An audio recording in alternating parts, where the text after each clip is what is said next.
Salut les Anacalypsiens, bienvenue dans ce nouvel épisode de Secret Invasion, donc avec l'épisode 4, qui ma foi n'est pas le meilleur épisode de la série. Je veux dire, on finit plutôt bien. Franchement, la fin de l'épisode est très bien, en espérant qu'il ne nous fasse pas le même coup que l'épisode précédent. Vous comprendrez euh, avec la première chose dont on va parler après le générique. Mais voilà, en tout cas, on est sur un épisode qui, dans la globalité, est très moyen, mais qui finit en apothéose, puisque la fin est quand même très très cool. Voilà, donc on va revenir sur cet épisode, et voilà, je vais un peu dire ce que j'en pense, voilà, à travers la vidéo. Bref, je vous laisse avec le générique et on en parle juste après.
Donc l'épisode reprend sur la mort de Gaïa, voilà, qui s'était fait tirer dessus juste avant par Gravik, et finalement on apprend que cette dernière, alors que Gravik pense qu'elle est morte, cette dernière s'est injectée, ou du moins a utilisé cette machine qui crée les Super Skrulls, et du coup on découvre que Gaïa n'est pas morte.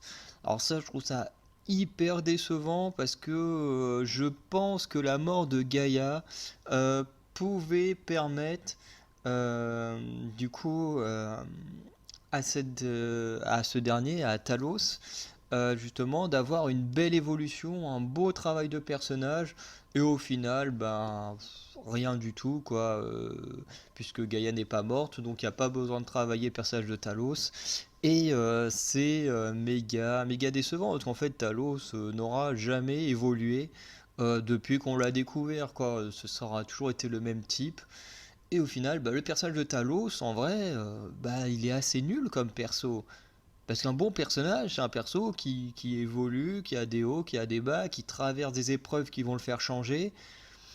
Talos, en soi, il n'a pas vraiment d'évolution à travers le MCU, et je trouve ça hyper décevant. Parce que la mort de Gaïa aurait permis à Talos d'évoluer dans cette série. Voilà, donc perso, le personnage de Talos, hyper déception, enfin grosse déception à travers cet univers Marvel cinématographique. À côté de ça, le fait que Gaïa devienne une Super Skrull, c'est plutôt intéressant et on va en parler juste après.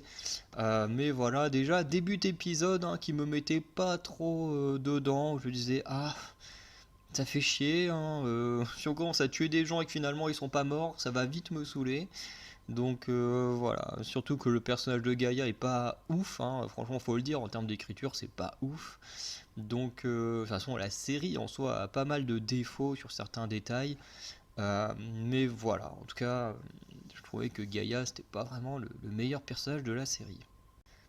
Ensuite, on passe, parce que ce dont j'ai parlé c'était juste avant le générique, donc on passe après le générique de la série. Et on se passe en 2012 où on a une discussion entre Nick Fury et sa femme. Bref, on est juste après la bataille de New York avec la création des Avengers. Et en vrai, c'est pas hyper intéressant ce qui se passe, hein, à part la femme de Fury qui est en mode qui fait lire un texte, je sais plus c'est quoi, et en mode oui, moi tout ce que je veux c'est que tu puisses dire que je suis aimé par toi, enfin que tu tiens à moi, enfin bref, c'est une connerie du genre un peu cucu. Je peux comprendre hein, quand t'as un mari bah, qui est jamais là, qui veut pas forcément toujours parler des choses, secret défense et tout, mais en vrai, la conversation, elle est pas intéressante du tout, hein. Y a rien d'intéressant, à part un parallèle, parce que quand Fury se rend compte que sa femme c'est un Skrull, il va avoir la même conversation, ils vont reparler des mêmes choses et tout. Mais franchement, à part ça, la conversation ne sert à rien. Elle est nulle, quoi. À part se dire, voilà, j'avais déjà ma femme quand j'ai créé les Avengers, avec ma crise de la quarantaine, et puis c'est tout, quoi. Bref. Et c'est aussi, oui, un peu pour faire un parallèle entre le Nick Fury de 2012, et le Nick Fury, enfin le Nick Fury avant et le Fury après Ellipse, puisqu'on a une conversation entre la femme de Fury, j'ai jamais retenu son nom, je sais même pas si le nom du personnage a été donné dans la série, euh, et Rhodes qui se retrouve à l'église, et ce dernier va clairement menacer Madame Fury. Et voilà, en lui disant que de toute façon, si c'est pas lui qui prend une balle, ce sera toi. Bref, t'as plutôt intérêt à buter. Gravy qui veut juste que tu le butes. Y a pas de, voilà, y a pas d'autre chose à voir. C'est tu le tues et c'est tout. Sinon, bah c'est toi qui meurs. Et voilà, c'est un peu tout ce qui se passe. Tous les deux, ils ignorent que Nick Fury est en train de les écouter à distance, hein. Il a mis sa femme sur écoute, ou peut-être Rhodes, hein. Du moins il en a mis un des deux sur écoute, et du coup il a très très bien entendu ce qui se passait. Et forcément il comprend très vite hein, que forcément les deux sont à la solde de Gravik.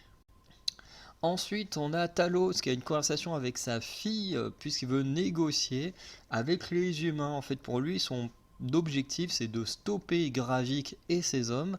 Du coup, en sauvant la Terre, hein, très clairement en sauvant la Terre, et grâce à ça, il pourrait négocier un territoire ou quoi que ce soit afin que Skrull et humains puissent vivre ensemble.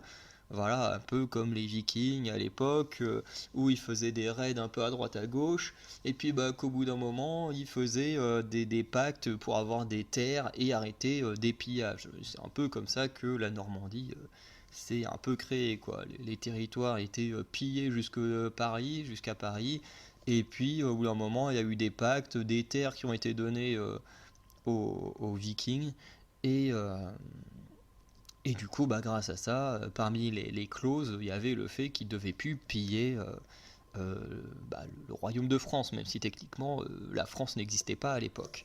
Bref. Mais du coup, c'est un peu le même délire, mais là, au lieu d'avoir des mecs qui viennent du Nord, bah là, c'est des mecs qui viennent d'une autre planète.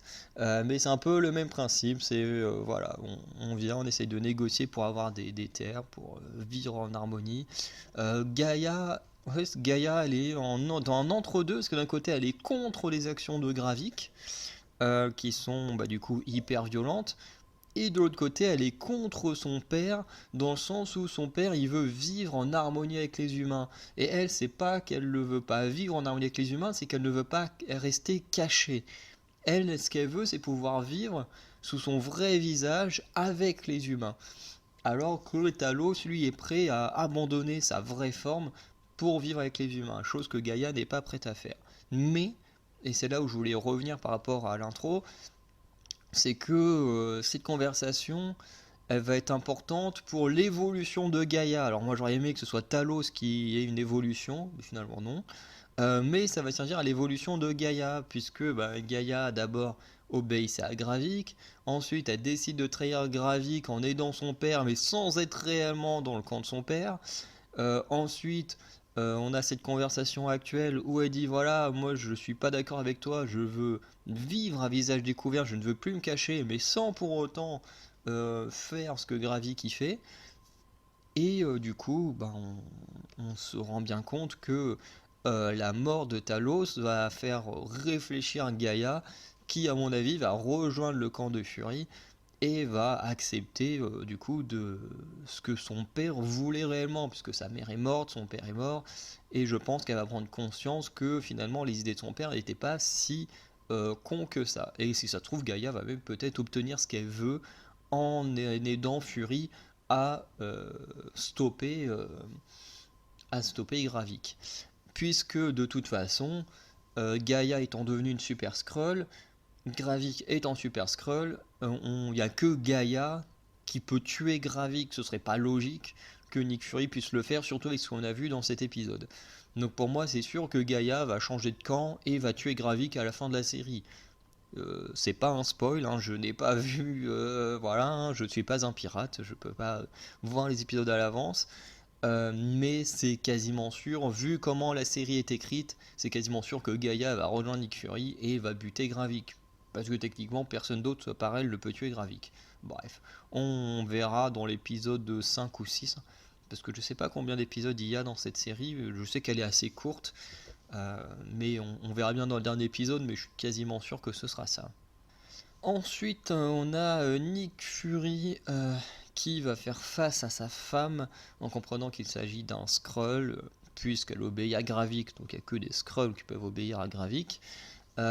Et il va comprendre que ce n'était pas sa femme et qu'en fait, pendant son absence, sa femme était mourante, que la Skrull a pris la place de sa femme, a suivi les dernières volontés de sa femme, que sa femme de Nick Fury était au courant que du coup un Skrull allait prendre sa place en lui donnant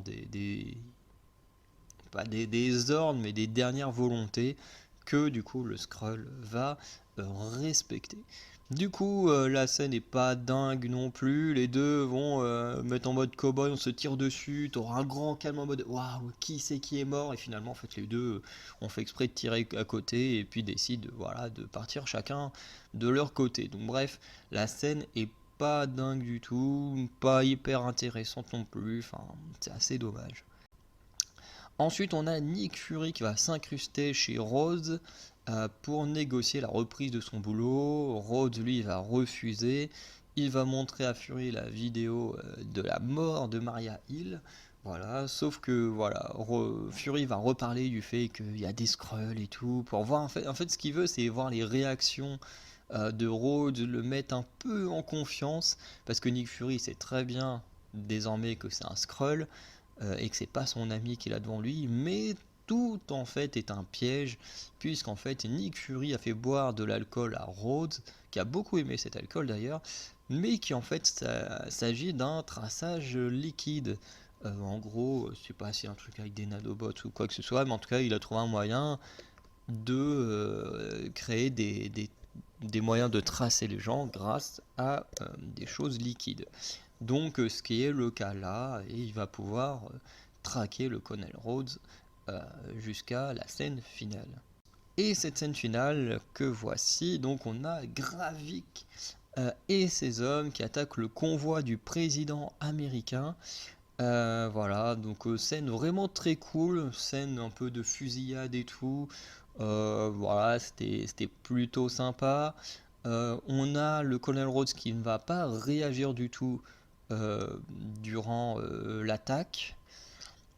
On a Gravik qui va démontrer ses pouvoirs de Super Skrull, même si c'est surtout le pouvoir de Groot qui va vite fait utiliser. Et ensuite, quand il sera tiré dessus par Nick Fury, voilà, il va avoir le truc qu'il y avait dans Iron Man 3, le sérum.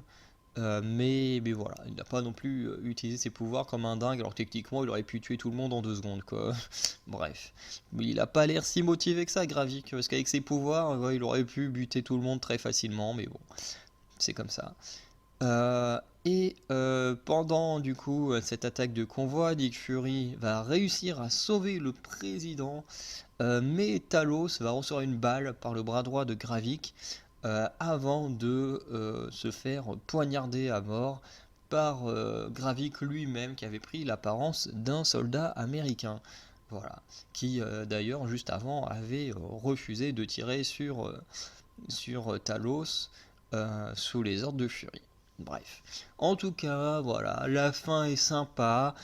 La fusillade était vraiment très cool, mais j'espère de tout cœur que l'on ne va pas nous refaire le coup de l'épisode suivant en mode ah Gaïa a apporté un truc à son père pour en faire un super soldat également, parce que ça va me faire péter un câble. Au bout d'un moment, arrêtez de faire des fins d'épisode où vous tuez un personnage si en fait c'est pour pas qu'il meure, parce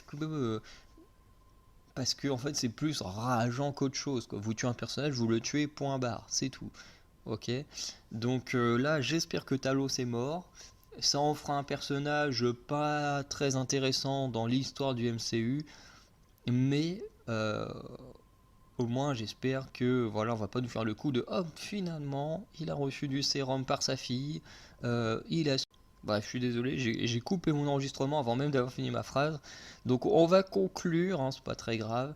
L'essentiel étant que j'espère qu'ils nous feront pas le coup qu'ils ont fait dans l'épisode précédent avec Gaïa, en mode on le tue et finalement non, il est pas mort. Bref. En tout cas, l'épisode dans le général était plutôt moyen, hein. À nouveau un épisode très court, hein. Vous regardez sur Disney+, la durée des épisodes, hein. L'épisode 1 c'est presque 1 heure, l'épisode 2 il est pareil dans les 40-50 minutes. Et en fait, plus ça va, plus les épisodes sont plus courts. Je sais pas pourquoi, mais plus ils sont plus courts. Et ce qui est assez bizarre, c'est que plus ils sont courts, moins ils sont intéressants. Vous savez, vous regardez le premier épisode, il a été vraiment intéressant, il était beaucoup plus long, mais il y avait vraiment des choses intéressantes dedans. Là, on est sur le quatrième épisode, il a duré 38 minutes, je crois, un truc comme ça, encore très très court. Et pourtant, bah, la plupart des infos sont pas hyper intéressantes. La fusillade à la fin, elle est très très cool, elle est incroyable. Mais le reste de l'épisode est hyper oubliable, hein. Quand la série sera terminée, à aucun moment on retiendra cet épisode à part la fusillade. Et vous verrez, hein, ce sera comme ça, on retiendra que ça de l'épisode. Et même de la série en général, on retiendra pas grand chose, hein. Même moi j'ai déjà oublié ce qui se passe dans l'épisode 2, alors que c'était il y a 2 semaines. Voilà, alors que pourtant, Secret Invasion, c'est une histoire que j'adore dans les comics. Bon, là, on est dans une version alternative, si on peut dire ça comme ça, mais version alternative pour laquelle j'avais quand même des attentes, parce que la bande-annonce avait l'air dingue, et finalement, bah, les attentes, plus on avance, bah, plus elles disparaissent, hein. Donc j'espère qu'ils vont se rattraper sur les derniers épisodes, parce que bah, plus ça va, plus je trouve les épisodes de moins en moins bons. Bref. Dites-moi du coup vous en commentaire ce que vous en avez pensé. Voilà, si vous avez aimé, pas aimé, si vous êtes nuancé, n'hésitez pas à me le dire. Voilà, n'hésitez pas à aller checker l'onglet communauté. Et sinon, bah, je vous dis à très bientôt pour de nouvelles vidéos, notamment pour la fin de cette série Secret Invasion. Et également, prochainement, il y aura une vidéo sur Mission Impossible Dead Reckoning partie 1. Puisqu'au moment où j'enregistre, j'ai vu le film hier soir. Et que là, je me laisse 1 ou 2 jours histoire de pouvoir me refaire le film en tête, de prendre des notes intéressantes. Et ensuite, eh ben, je vous ferai la vidéo de ce Mission Impossible 7. Voilà. Donc je vous souhaite une bonne soirée et je vous dis à très bientôt. Ciao les Anakylypsiens.